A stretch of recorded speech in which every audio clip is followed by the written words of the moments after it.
جی استاد محترم سے میرا سوال نبی صلی اللہ علیہ وسلم کی فضیلت سے متعلق ہے کہ کسی نبی کا دوسروں پر کلی فضیلت رکھنا تفریق بین الرسل کیسے ہے، کیونکہ قرآن خود بعض رسولوں کو اولو العزم رسول کہتا ہے۔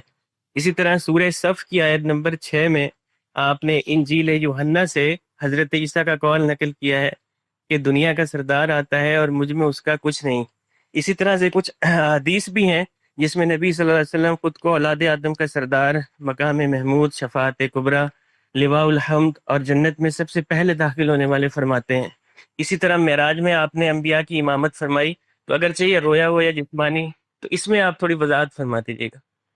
یہ وضاحت آپ نے خود کر دی، وہی بات ہے جو اللہ تعالیٰ نے قرآن میں کہی ہے کہ ہم نے پیغمبروں کو فضیلتیں دی ہیں اور اس میں ایک کو دوسرے پر زیادہ بھی فضیلت دی ہے۔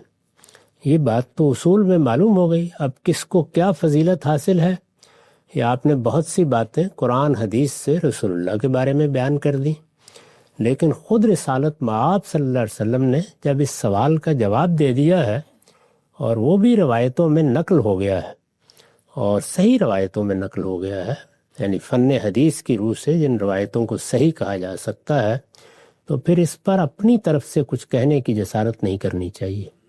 رسول اللہ صلی اللہ علیہ وسلم نے فرمایا ہے کہ 6 چیزیں ہیں جس میں مجھے دوسرے پیغمبروں پر فضیلت دی گئی ہے۔ قرآن مجید نے بتا دیا ہے کہ بعض فضیلتیں دوسروں کو بھی حاصل ہیں۔ مثلا سیدنا موسیٰ علیہ السلام کے بارے میں قرآن نے صراحت کر دی ہے کہ ان کو جس طرح اللہ تعالیٰ کے ساتھ مکالمے کا شرف حاصل ہوا وہ کسی اور کو حاصل نہیں ہوا۔ اسی طرح کا معاملہ سیدنا مسیح کا ہے۔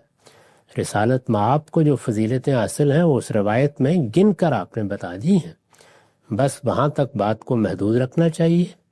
جب آپ نے خود ایک سوال کا متعین جواب دے دیا تو پھر اس کو میری یا آپ کی طرف سے موضوع نہیں بننا چاہیے۔